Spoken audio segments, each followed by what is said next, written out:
finna go wisdom.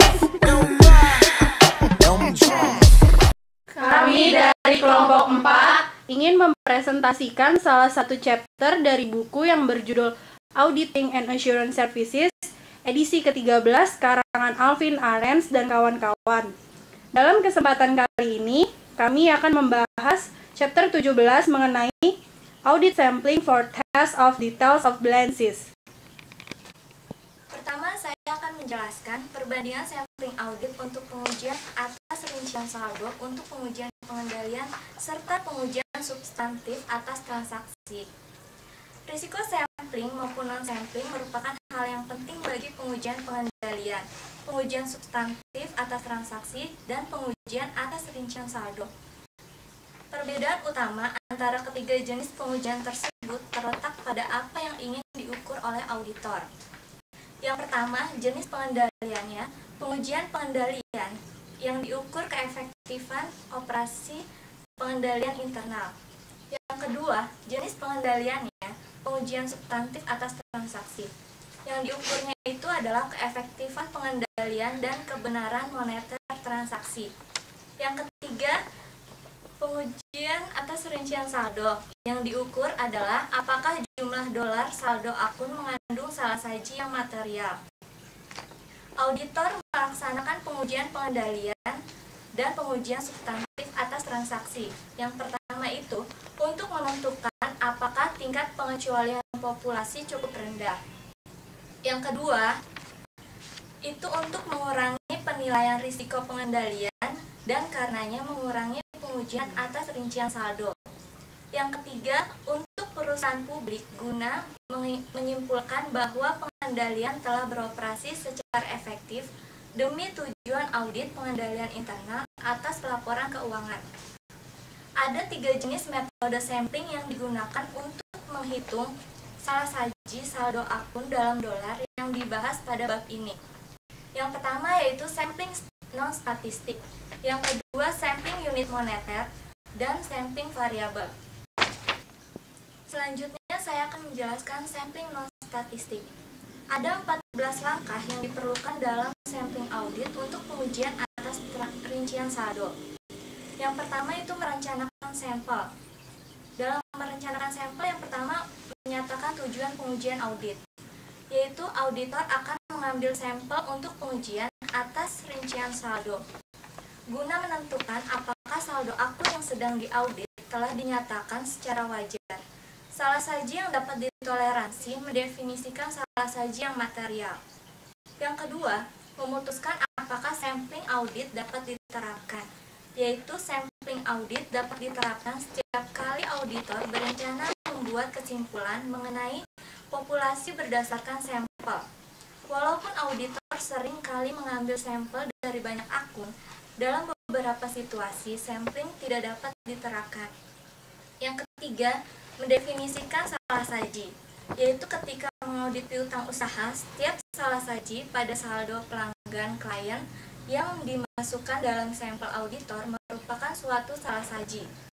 Yang keempat, mendefinisikan populasi, yaitu auditor akan mengevaluasi apakah populasi yang tercatat mengandung lebih saji atau overstatement dan kurang saji atau understatement.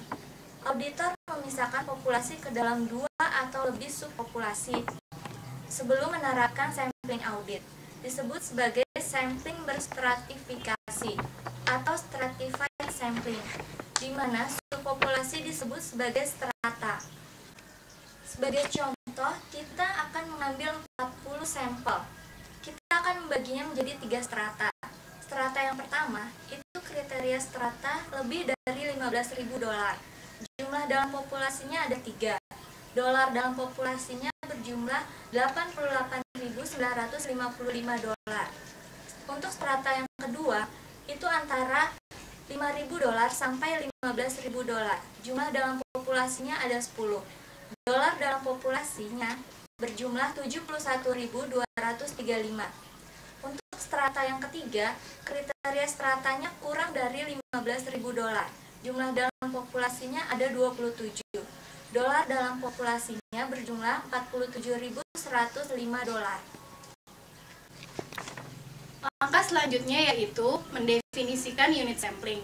Dalam langkah ini, untuk sampling non-statistik dalam pengujian atas rincian saldo, unit sampling hampir selalu merupakan item yang membentuk saldo akun. Auditor sedapat menggunakan item yang membentuk populasi yang tercatat sebagai unit sampling. Untuk menguji semua tujuan kelengkapan, mereka harus memilih dari sumber yang berbeda, seperti pelanggan atau vendor dengan saldo 0. Karena itu, unit sampling untuk pengujian ini adalah pelanggan dengan saldo 0. Langkah selanjutnya yaitu menetapkan salah saji yang dapat ditoleransi. Dalam langkah ini, auditor menggunakan salah saji yang dapat ditoleransi untuk menentukan ukuran sampel dan mengevaluasi hasil sampling non-statistik. Auditor akan memulainya dengan pertimbangan pendahuluan mengenai materialitas dan menggunakan total tersebut untuk memutuskan salah saji yang dapat ditoleransi bagi setiap akun. Ukuran sampel yang diperlukan akan meningkat jika salah saji dapat ditoleransi auditor untuk saldo akun atau kelas transaksi yang menurun. Langkah selanjutnya yaitu menetapkan resiko yang dapat diterima atas penerimaan yang salah. Dalam langkah ini, bagi semua penerapan sampling statistik dan non-statistik, auditor beresiko membuat kesimpulan kuantitatif yang tidak tepat mengenai populasi. Hal ini akan selalu terjadi, kecuali auditor menguji 100% populasi yang ada. Di sini, saya memiliki skema pengaruh ARACR dan ARIA terhadap pengujian substantif, di mana ARACR merupakan acceptable risk of assessing control too low, yang artinya risiko yang dapat diterima atas perkiraan kontrol yang lemah. Sedangkan ARIA merupakan acceptable risk of incorrect acceptance, yang artinya risiko yang dapat diterima atas penerimaan yang salah. Di dalam skema ini terdapat dua contoh kondisi perusahaan yang berbeda. Kondisi yang pertama, pengendalian dalam perusahaan dianggap tidak efektif. Hal ini akan berdampak terhadap risiko pengendalian yang tinggi. Begitu juga dengan ARACR yang tinggi, karena perusahaan tidak melaksanakan pengujian pengendalian serta menggunakan ARIA yang rendah. Maka, auditor harus melaksanakan pengujian substantif secara ekstensif atau berkepanjangan. Sedangkan pada kondisi perusahaan yang kedua, pengendalian dalam perusahaan dianggap efektif. Dalam hal ini, perusahaan akan mengurangi resiko pengendalian, mengurangi ARACR karena perusahaan melaksanakan pengujian pengendalian dengan cukup baik serta menggunakan ARIA yang tinggi. Maka, auditor melaksanakan pengujian substantif hanya secara terbatas. Kemudian dalam langkah selanjutnya yaitu mengestimasi salah saji dalam populasi. Dalam langkah ini, biasanya auditor membuat estimasi ini berdasarkan pengalaman sebelumnya dengan klien dan dengan menilai risiko inherent, yang mempertimbangkan hasil pengujian pengendalian, pengujian substantif atas transaksi, dan prosedur analitis yang lebih dilaksanakan. Langkah selanjutnya yaitu menentukan ukuran sampel awal. Dalam langkah ini, jika auditor menggunakan sampling non-statistik, auditor harus menentukan ukuran sampel awal dengan mempertimbangkan faktor-faktor yang ada, seperti risiko pengendalian, hasil prosedur substantif, risiko audit yang dapat diterima, risiko inherent, dan jumlah dari populasi yang ada. Termasuk pengaruh perubahan setiap faktor terhadap ukuran sampel. Di sini terdapat tabel yang mengilustrasikan hubungan antara faktor-faktor yang mempengaruhi ARIA, pengaruhnya terhadap ARIA, dan ukuran sampel yang diperlukan untuk sampling audit. Contoh pertama, pengendalian internal perusahaan sudah efektif. Maka faktor yang mempengaruhi ARIA yaitu keefektifan pengendalian internal. Hal ini akan mempengaruhi ARIA menjadi meningkat dan ukuran sampel menjadi menurun. Contoh yang kedua, tidak ada pengecualian yang ditemukan dalam pengujian substantif atas transaksi. Maka, faktor yang mempengaruhi ARIA yaitu pengujian substantif atas transaksi. Hal ini akan mempengaruhi ARIA menjadi meningkat dan ukuran sampel menurun. Contoh yang ketiga, kemungkinan perusahaan untuk bangkrut rendah. Maka, faktor yang mempengaruhi ARIA yaitu resiko audit yang dapat diterima. Hal ini mempengaruhi ARIA menjadi meningkat, serta ukuran sampel yang menurun. Dan contoh yang terakhir atau contoh yang keempat, prosedur analitis dilaksanakan tanpa indikasi salah saji yang mungkin terjadi. Maka, auditor yang mempengaruhi ARIA yaitu prosedur analitis. Hal ini akan mempengaruhi ARIA yang meningkat dan ukuran sampel yang menurun. Yang selanjutnya yang kami bahas adalah melaksanakan prosedur audit. Melaksanakan prosedur audit ini digunakan untuk menentukan apakah item-item yang kita audit mengandung salah saji atau tidak. Kemudian kami akan membahas mengenai menggeneralisasikan dari sampel ke populasi dan memutuskan akseptabilitas dari populasi tersebut. Hal ini dilakukan yang pertama, memproyeksikan salah satu dari hasil sampel ke populasi. Yang kedua, mempertimbangkan kesalahan sampling serta resiko sampling. Hal ini dilakukan dengan mempertimbangkan pertama, perbedaan antara estimasi dan salah saji yang dapat ditoleransi. Yang kedua, sejauh mana item dalam populasi telah diaudit. Yang ketiga, apakah salah saji tersebut cenderung meng-offset atau hanya bersifat satu arah. Yang keempat, jumlah salah saji individual. Yang kelima adalah ukuran sampel. Dan yang terakhir akan kami bahas adalah menganalisis salah saji. Hal ini dilakukan untuk memutuskan apakah setiap modifikasi model risiko audit memang diperlukan. Yang selanjutnya yang akan kami bahas adalah tindakan-tindakan yang dapat diambil apabila populasi ditolak. Yang pertama, tindakan yang dapat diambil adalah tidak mengambil tindakan apapun hingga pengujian atas bidang audit lainnya telah selesai. Hal ini dilakukan untuk mengevaluasi laporan keuangan secara keseluruhan mengandung salah saji yang material atau tidak. Yang kedua, melaksanakan pengujian audit yang diperluas pada bidang tertentu. Hal ini dilakukan jika satu bidang terdapat salah saji, maka perlu dilakukan pembatasan upaya dalam bidang-bidang tersebut dan dilakukan pengujian terhadap bidang tersebut secara lebih luas. Yang ketiga adalah meningkatkan ukuran sampel yang akan dilakukan. Meningkatkan ukuran sampel ini akan dilakukan sehingga apabila sampel semakin tinggi, maka tingkat salah saji akan semakin kecil. Karena ukuran sampel yang semakin besar akan memberikan gambaran yang lebih luas atas populasi tersebut. Yang keempat adalah menyesuaikan saldo akun. Jika seorang auditor menyimpulkan bahwa saldo akun mengandung salah saji yang material, klien mungkin bersedia untuk menyesuaikan nilai buku berdasarkan hasil sampel yang diberikan oleh auditor. Yang kelima adalah meminta klien untuk mengoreksi atas populasi yang diberikan. Ketika catatan klien dinilai sangat tidak memadai, maka auditor dapat diminta untuk mengoreksi populasi secara keseluruhan sebelum audit dapat dilaksanakan. Dan yang terakhir adalah menolak untuk memberikan pendapat wajar tanpa pengecualian. Jika auditor yakin adanya ketidakwajaran, auditor harus mengikuti setidaknya satu prosedur atau mengkualifikasi laporan audit dengan cara yang tepat. Dan jika auditor yakin akan ketidakmaterialan laporan keuangan, maka pemberian pendapat wajar tanpa pengecualian merupakan pelanggaran serius terhadap standar auditing yang diberikan. Tahap kedua, kami akan membahas sampling unit monitor.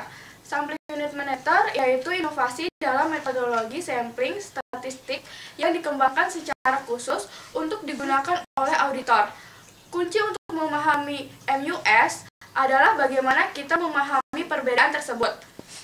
Yang pertama, definisi unit sampling adalah suatu dolar individual, yaitu MUS memiliki fitur yang penting seperti definisi unit sampling sebagai suatu dolar individual dalam saldo akun. Dengan berfokus pada dolar individual sebagai unit sampling, secara otomatis MUS akan menekankan unit fisik yang memiliki saldo tercatat yang lebih besar karena sampel dipilih berdasarkan dolar individual. Akun dengan saldo yang besar memiliki kesempatan yang lebih besar untuk dimasukkan ketimbang akun dengan saldo yang lebih kecil. Yang kedua, ukuran populasi adalah populasi dolar yang tercatat. Metode pemilihan sampel dalam MUS yang akan dibahas tidak dapat digunakan untuk mengevaluasi kemungkinan belum tercatatnya item populasi. Sebagai contoh, asumsikan bahwa MUS digunakan untuk mengevaluasi apakah persediaan keputusan telah dinyatakan secara wajar. MUS tidak dapat digunakan untuk mengevaluasi apakah item persediaan tertentu memang ada, tetapi belum diperhitungkan. Yang ketiga, pertimbangan pendahuluan mengenai materialitas digunakan untuk setiap akun dan bukan salah saji yang dapat ditoleransi. Maksudnya, aspek lain dari MUS adalah penggunaan pertimbangan pendahuluan mengenai materialitas. Sebagai contoh, kita asumsikan auditor memutuskan bahwa pertimbangan pendahuluan mengenai materialitas akan sebesar 60.000 untuk laporan keuangan secara keseluruhan. Jumlah materialitas tersebut sebesar 60.000 akan digunakan sebagai salah saji yang dapat ditoleransi dalam semua aplikasi MUS, persediaan, piutang usaha, utang usaha, dan sebagainya. Yang keempat, ukuran sampel ditentukan dengan menggunakan rumus statistik. Yang kelima, keputusan formal digunakan untuk memutuskan akseptabilitas populasi.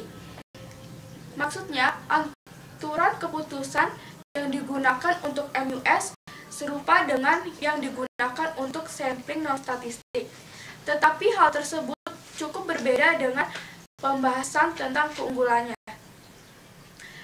Yang keenam, pemilihan sampel dilakukan dengan menggunakan PPS. Sampel unit moneter adalah sampel yang dipilih dengan menggunakan probabilitas yang proporsional bagi pemilihan ukuran sampel. Sampel PPS dapat diperoleh dengan menggunakan perangkat lunak komputer, tabel angka acak, atau teknik sampling sistematis. Ada masalah dalam menggunakan PPS adalah bahwa item populasi dengan saldo tercatat 0 tidak memiliki peluang untuk dipilih melalui pemilihan sampel PPS. Walaupun mungkin mengandung salah saji, masalah lainnya adalah ketidakmampuan PPS untuk memasukkan saldo negatif, seperti saldo kredit piutang usaha ke dalam sampel PPS atau unit moneter. Selanjutnya adalah confidence factor for monetary unit sample size design. Contohnya, kita akan mengasumsikan bahwa auditor mengumpulkan area 10% nilai dolar dari populasi yang diambil dari catatan klien, misalnya adalah 5 juta. Tolerable misstatement adalah 150.000 dengan presentasinya 0,03 yang didapat dari 150.000 dibagi dengan 5 juta. Estimasi populasi misstatement misalnya 15.000 overstatement. Rasio of estimated population misstatement to tolerable misstatement-nya adalah 0,1 yang didapat dari 15.000 dibagi dengan 150.000.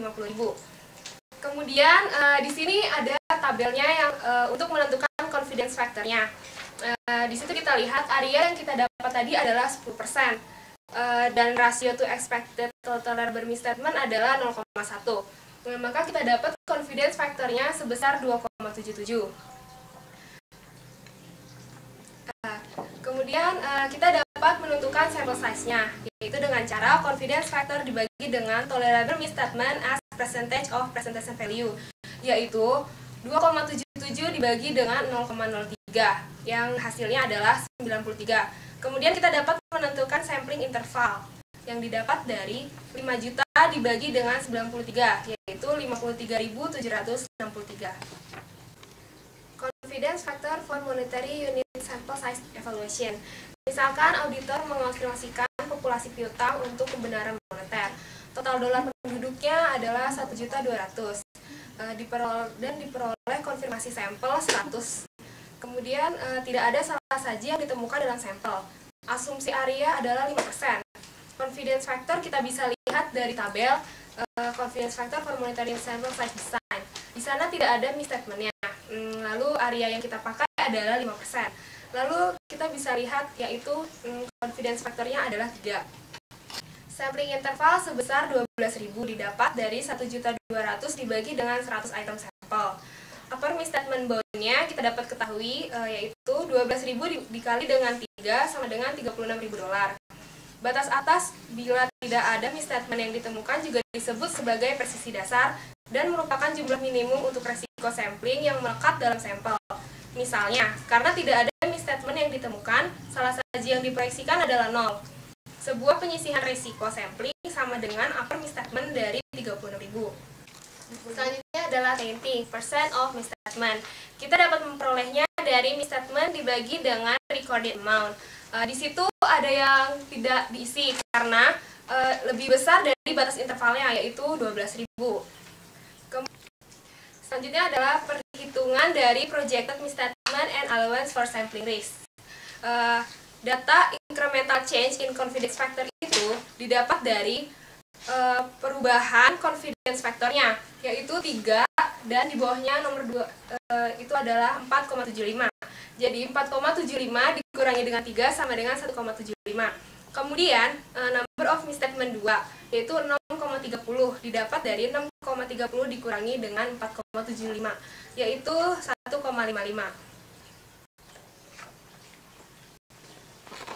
Kemudian adalah dari tabel ini kita dapat menyimpulkan sampel mengandung salah saji faktual sebesar 7.010. Total salah saji faktual dan projected misstatement adalah 9.145. Dari tabel ini maka kita dapat simpulkan sampel mengandung salah saji faktual yaitu 7.010 dolar. Total salah saji faktual dan projected misstatement adalah 9.154. Salah saji mewakili total salah saji faktual dan diproyeksikan adalah 51.299. Penyisihan risiko sampling yang mewakili presisi dasar dan tunjangan tambahan untuk risiko sampling adalah 42.145 yang didapat dari 36.000 presisi dasar ditambah dengan 6.145 tambahan penyisihan risiko sampling yang didapat dari 51.299 dibagi dengan 9.154. MUS memiliki sedikitnya 4 fitur yang menarik bagi auditor. Yang pertama, MUS secara otomatis akan meningkatkan kemungkinan memilih item dolar yang tinggi dari populasi yang sedang diaudit, karena umumnya item itu menyajikan risiko salah saji yang material yang paling besar. Yang kedua, MUS dapat mengurangi biaya pelaksanaan pengujian, karena beberapa item sampel akan diuji sekaligus. Yang ketiga, MUS mudah diterapkan karena dapat dievaluasi dengan menerapkan tabel yang sederhana. Yang terakhir, yang keempat, MUS menghasilkan kesimpulan statistik dan bukan kesimpulan non-statistik. Selain memiliki 4 fitur yang menarik, MUS juga memiliki 2 kelemahan utama. Yang pertama, total batas salah saji yang dihasilkan ketika salah saji ditemukan mungkin terlalu tinggi untuk digunakan oleh auditor. Yang kedua, sulit memilih sampel TPS dari populasi yang besar tanpa bantuan komputer. Selanjutnya, sampling variable. Sampling variable adalah metode statistik yang digunakan oleh auditor. Distribusi sampling, rumusnya X bar sama dengan sigma XJ per N, di mana X bar adalah nilai rata-rata item sampel, XJ nilai setiap item sampel individual, N ukuran sampel. Ilustrasi X bar 40, SD 15, deviasi standar distribusi sampling 1,50. Nah, tabel 1710 ini menunjukkan distribusi sampling yang dihitung dari populasi dengan rata-rata dan deviasi standar yang diketahui. Kolom 1 itu menunjukkan koefisien keyakinan. Kolom 2 nilai didapat dari kolom 1 dikali 1,50. Kolom 3 rentang didapat dari X bar 40 dibagi kolom yang kedua. Yang terakhir kolom 4 itu persentase koefisien keyakinan. Distribusi sampling yang tadi akan memungkinkan auditor untuk menarik kesimpulan statistik. CIX bar itu X bar plus minus ZSE, di mana CIX bar interval keyakinan untuk rata-rata populasi, X bar titik estimasi dari rata-rata populasi, Z koefisien keyakinan. Itu ada 3 tingkat. Yang pertama tingkat keyakinan 68,2%, yang kedua 95,4%, yang ketiga 99,7%. SE standar kesalahan rata-rata, ZSE interval presisi. Ilustrasi X barnya 46, SE-nya 9. Kita ambil di tingkat keyakinan yang kedua, CIX bar sama dengan 46 plus minus 2 dikali 9 sama dengan 46 plus minus 18. Ini Selanjutnya kita akan membahas metode variabel dibagi menjadi 3. Yang pertama itu adalah estimasi perbedaan, yang kedua itu adalah estimasi rasio, yang ketiga itu adalah estimasi rata-rata per unit. Yang pertama itu estimasi perbedaan. Estimasi perbedaan di sini adalah auditor menggunakan estimasi perbedaan untuk mengukur estimasi jumlah salah saji total dalam populasi apabila ada nilai yang tercatat maupun nilai yang diaudit bagi setiap item sampel yang hampir selalu terjadi dalam audit. Estimasi perbedaan seringkali menghasilkan ukuran sampel yang lebih kecil jika dibandingkan dengan metode yang lainnya, dan relatif lebih mudah digunakan. Karena alasan tersebut, estimasi perbedaan seringkali dianggap sebagai metode variabel yang paling disukai. Dan yang kedua, kita akan membahas estimasi rasio. Estimasi rasio itu serupa dengan estimasi perbedaan, kecuali auditor menghitung rasio antara salah saji dan nilai tercatatnya, serta memproyeksikan hal ini dengan populasi untuk mengestimasi total salah saji populasi. Yang ketiga adalah kita akan membahas estimasi rata-rata per unit. Dalam estimasi rata-rata per unit, auditor itu berfokus pada nilai yang diaudit, bukan pada jumlah salah saji setiap item dalam sampel, kecuali untuk definisi apa yang sedang diukur. Estimasi rata-rata per unit dihitung dengan cara yang persis sama seperti estimasi perbedaan. Yang selanjutnya kita akan membahas tentang metode statistik berstratifikasi. Sampling berstratifikasi adalah metode sampling di mana semua unsur dalam total populasi dibagi menjadi dua atau lebih subpopulasi. Setiap subpopulasi kemudian diuji secara independen. Perhitungannya dilakukan bagi setiap strata dan kemudian digabung menjadi satu estimasi populasi secara keseluruhan untuk interval keyakinan populasi secara menyeluruh. Hasilnya itu diukur secara statistik. Stratifikasi dapat diterapkan pada ketiga estimasi yang tadi, yaitu perbedaan, rasio, rata-rata per unit, tapi paling sering digunakan dengan estimasi rata-rata per unit. Yang selanjutnya kita akan membahas resiko sampling ada dua. Yang pertama itu ARIA, yang kedua itu adalah ARIR. ARIA adalah setelah melaksanakan pengujian audit dan menghitung hasil statistik, auditor harus menyimpulkan apakah populasi mengandung salah saji yang material atau tidak. ARIA adalah resiko statistik bahwa auditor telah menerima populasi yang dalam kenyataannya mengandung salah saji yang material. Yang kedua adalah ARIR. Acceptable Risk Incorrect Rejection adalah risiko statistik auditor telah menyimpulkan suatu populasi mengandung salah saji yang material padahal sebenarnya tidak. Jika auditor menemukan suatu saldo tidak dinyatakan secara wajar, biasanya mereka umumnya akan meningkatkan ukuran sampel. Selanjutnya kita akan membahas ilustrasi penggunaan estimasi perbedaan. Itu ada dua bagian. Yang pertama itu merencanakan sampel dan menghitung ukuran sampel dengan menggunakan estimasi perbedaan. Yang kedua itu adalah mengevaluasi hasil. Bagian pertama terbagi menjadi tiga lagi. Yang pertama itu menetapkan resiko yang dapat diterima. Yang kedua itu mengestimasi salah saji dalam populasi. Yang ketiga itu adalah menghitung ukuran sampel awal. Bagian kedua itu hanya satu, yaitu menggeneralisasi dari sampel ke populasi. Kita akan membahas yang pertama. Yang pertama itu adalah menetapkan resiko yang dapat diterima. Resiko itu ada dua. Ada resiko yang dapat diterima atas penerimaan yang salah, yaitu ARIA. ARIA adalah resiko statistik bahwa auditor telah menerima populasi yang dalam kenyataannya mengandung salah saji yang material. Yang kedua, resiko yang dapat diterima atas penolakan yang salah, yaitu ARIR.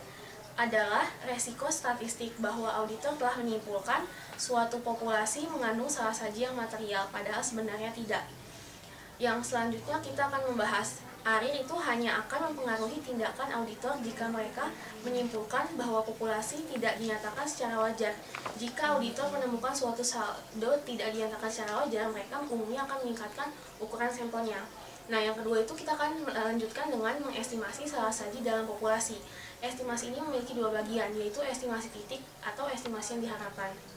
Auditor dalam hal ini memerlukan estimasi di muka atas titik estimasi populasi bagi estimasi perbedaan. Seperti ketika mereka atau auditor memerlukan estimasi tingkat pengecualian populasi untuk sampling atribut. Yang selanjutnya kita akan membahas yang kedua, melakukan estimasi deviasi standar populasi di muka untuk variabilitas populasi. Untuk menentukan ukuran sampel awal, auditor memerlukan estimasi di muka. Estimasi di muka itu adalah variasi salah saji dalam populasi seperti yang diukur oleh deviasi standar populasi. Yang ketiga, kita akan membahas menghitung ukuran sampel. Awal itu ada rumusnya, N sama dengan standar deviasi itu ZA plus ZR kali N dibagi dengan TM minus E. Selanjutnya Yang bagian kedua, menggeneralisasi dari sampel ke populasi. Itu ada dua bagian. Yang pertama, bagiannya menghitung titik estimasi total salah saji. Titik estimasi adalah ekstrapolasi langsung dari salah saji dalam sampel ke salah saji dalam populasi. Yang kedua adalah hitunglah perkiraan standar deviasi populasi. Deviasi standar populasi adalah ukuran statistik dari variabilitas nilai setiap item dalam populasi. Jika ada sejumlah besar variasi dalam nilai item populasi, deviasi standar akan lebih besar dibandingkan jika variasinya kecil. Yang ketiga itu adalah menghitung interval presisi. Interval presisi dihitung dengan menggunakan rumus statistik. Hasilnya itu adalah berupa ukuran dolar dari ketidakmampuan memprediksi salah saji populasi, yang sebenarnya karena pengujian didasarkan pada sampel dan bukan pada populasi secara kebutuhan. Yang terakhir adalah menghitung batas keyakinan kepercayaan.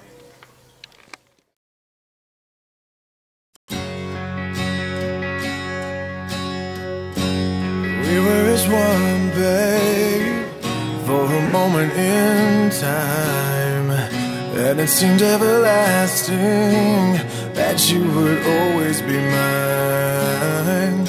Now you wanna be free, yeah, so I'm letting you fly, 'cause I know in my heart, babe, our love will never die, no. You'll always be a part of me, I'm part of you indefinitely. Girl, don't you know you can't escape me? Oh, darling, 'cause you'll always be my baby.